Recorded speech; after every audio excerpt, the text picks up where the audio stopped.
Հանրապետությունում ոչ խաղաղ անհնազանդության ակցիաներ կազմակերպելու համար, չթվարկեմ մեքենաշուռ տալ, այրել, աստղիկներ ու ինչպիսի որակ ունեցող մարդկանց է պետք հավաքագրել, այդ բառը չեմ կարող ամբիոնից արտաբերել, բայց համոզված եմ բոլորը մտաբերում են, թե Բագրատ Գալստանյանը ինչ ածականով էր որակում են մարդկանց, ում անհրաժեշտ է հավաքագրել այդ ամենը անելու համար։ Դա այն ժամանակ, երբ այդ ձայնագրությունները տեղի են ունեցել,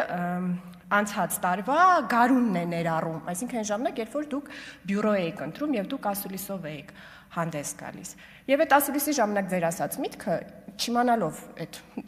գաղտնալսումների մասին, ես հրապարակել եմ եւ ուզում եմ այսօր էլ կարդամ, թե դուք ինչ եք ասել։ Իշխանափոխության համար մենք ունենք մեր պատկերացումները, որը եթե կարճ ձևակերպեմ, հետեւյալն է, որ մենք ունենք կարիք անհրաժեշտ ակտիվության եւ մասնակցության պատրաստ ցուցարարների կազմակերպված ներկայության։ Այսինքն մեզ պետք է ոչ միայն ընդհանուր թիվ մասնակցության, այլ պետք է ակտիվության եւ վճռականության պատրաստ մի իսկապես կազմակերպված մասնակցություն, որը հնարավորություն կտա շարունակական զանգվածային անհնազանդության գործողություններ կազմակերպել։ Խաղաղ բառը բացակայում է։ Դուք այդ օրը հրապարակային հավաքագրում եք այն գաղտնալսման մասնակիցների գործողությունների համար այն ածականով բնորոշվող մարդկանց։ Այդ էիք դուք անում։ Այդ նույն փուլերում, չէ, դուք շատ զգուշ եք, դուք գիտեք ինչպես արտահայտվեք, որ ոչ թե այն Արթուր, ինչ է Սարգսյանա ձեր գործընկերոջ անունը, ում անձեռնմխելիությունից զրկեք, ցավոք իրան էլ չէիք հուշել, ու առհասարակ լավ կլինի դադարեցնեք այդ օրենքի սահմանի վրա ճոճվող արտահայտությունները անելը, որպեսզի այն հույսով, այն ծածուկ հույսով, փափագելով, որ ինչ որ մեկը կանի այն գործողությունը, որին դուք փորձում եք դրդել մարդկանց, այդ պետքա դադարեցնեք, որ հիմա էլ ձեզ պատասխանատու չզգաք, եկեք այս ամբիոնի մոտ կանգնեք, ասեք նրանք քաղաքական բանտարկյալներ են։ Նրանց արարքների համար քաղաքական պատասխանատվություն կրում եք դուք։ Այդ նույն շարժումներից մեկի ժամանակ դուք հայտարարություն եք տարածել համահայկական զորաշարժի կոչ անելով։ Ինչ հաշակում համահայկական զորաշարժ։ Մեր սահմանադրության մեջ որտեղ եք տեսել, որ այդպիսի բան կարող է տեղի ունենալ։ Որ այսօր եկել եք, փորձում եք սահմանադրություն պաշտպանել եւ քաղաքական ինձ շարունակելու եք ամեն ինչին պատասխանել, ցավոք էլ չունեք ելույթի իրավունք, ձեր կողքի նստած գործընկերներին ասեք, թող ինձ արձագանքեն, նշումներ արեք, կարձագանքեք ինձ, մի ընդհատեք ինձ։ Համահայկական զորաշարժ, սրա ի՞նչն է սահմանադրական։ Սովորաբար, երբ որ դուք սենց մտքեր եք արտաբերում, մտածում եք, որ հիմա բոլորը թերթով ինձ արձագանքելու եք, տեղից Տիկին Գալստյան։ Ի՞նչն եմ։ Հա, բա ինչի է այդ բառը օգտագործվում։ Ինչի եք այդ բառը օգտագործում։ Ասեք խաղաղ հանրահավաք ենք անելու։ Հա։ Շնորհակալություն, զորքի մասին չի, զորավոր լինելու մասին է եւ դուք անպայման ուզեցել եք, որ մարդիկ ուժեղ լինելու մասին մտածեն, հանկարծ զորքի մասին չմտածեն։ Եվ երբ որ զինված ուժերի գլխավոր շտաբի պետին էիք աջակցում, նույնպես մտածում եք, որ այստեղ շատ լինենք։ Էլի։ Զինվորականների մասին չի խոսքը, պարզապես թվականակ Տիկին Գալստյան լռեք։ Դե եկեք սենց խոսենք, ես դեմ չեմ, դուք աջակցել եք զինված։ Սիրելի գործընկերներ, հետո թողեք ռեպրեսիաներից խոսակ, ինչ եք ռեպրեսիայի ենթարկում Տիկին Կարապետյան։ Բայց տեղից ինչի եք բանանում, հետո ելույթ կգաք, կունենաք, կպատասխանեք։ Թողեք, թող խոսի մարդը, հետո կգաք, ամբիոնից կխոսեք, Տիկին Կարապետյան, շարունակեք, ավելացրեք Տիկին Կարապետյանի ժամանակ։ Շնորհակալ եմ, որովհետև էլի բաներ ունեմ ասելու, գանք թերևս էլի սահմանադրության ու ձեր հարաբերությունների դիտանկյունից գանք եկեղեցու հարցին։ Երեք պարոն Մինասյանը այստեղից իրավական անգրագիտություն բառը օգտագործեց, ասեց օրենք չեք կարդում, կարդում եմ պարոն Մինասյանի տարբերություն ձեզ, ես օրենքը կարդում եւ հասկանում եմ։ Բայց ես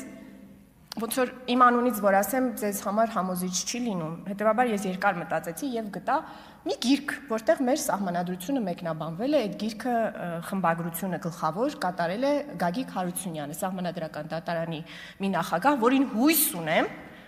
դուք ընդունում եք, որ ինքը օրենքները թե կարդացել է, թե հասկացել է։ Ինչ է ասում նա իմիջայլոց մեր սահմանադրության ուրեմն այդ կետերի մասին։ Ընդ որում ասեմ, մեր սահմանադրության մեջ կրոնական կազմակերպությունների եւ պետության անջատ լինելու մասին դրույթը առաջին սահմանադրության մեջ չի եղել 1995 թվականի, այն ներմուծվել է 2005 թվականի սահմանադրական փոփոխություններով։ Եվ ինչ է ասել ուրեմն Գագիկ Հարությունյանը եւ մյուս հեղինակները այդ գրքի։ Այդ երկու դրույթների մասին։ Այն ժամանակի միջայլոց ասեմ, առաջի խմբագրմամբ 2005 թվականի իսկապես գրված էր եկեղեցին անջատ է պետություն, 2015 թվականին է, որ եկեղեցին փոխարինվել է կրոնական կազմակերպություններ անջատ են պետությունից արտահայտությամբ։ Ինչ է ասում նա։ Սահմանադրությամբ ամրագրված եկեղեցու պետությունից անջատ լինելու սկզբունքը նշանակում է, որ Հայաստանի Հանրապետությունն աշխարհիկ պետություն է։ Այդ սկզբունքը նախ էդ է նշանակում։ Աշխարհիկ պետությունում պետության եւ եկեղեցու գործունեության ոլորտները սահմանազատված են, ոչ մի դավանանք պարտադիր չի համարվում, պաշտոնական պետական կրոն գոյություն չունի։ Հիմա ամենակարևորը, նման պետությունում, այսինքն աշխարհիկ պետությունում կրոնական կազմակերպությունները ապաքաղաքական, վերկուսակցական կազմակերպություններ են, պետական գործառույթներ չեն կատարում, քաղաքականությամբ չեն զբաղվում։ Հիմա էս են գրել Գագիկ Հարությունյան, Սահմանադրական դատարանի նախագահը, որին հույս ունեմ, դուք որպես հեղինակություն ճանաչում եք։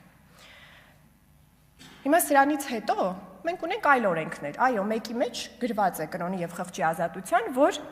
սպասավորները ունեն նույն քաղաքական իրավունքներ, նույն չի ասում, մասնակցում են քաղաքական կյանքին, քաղաքացիներին համահավասար։ Ինչ է նշանակում։ Առանց վեղարի եւ առավել եւս առանց կաթողիկոսական գավազանի մյուս քաղաքացիներին համահավասար են մասնակցում։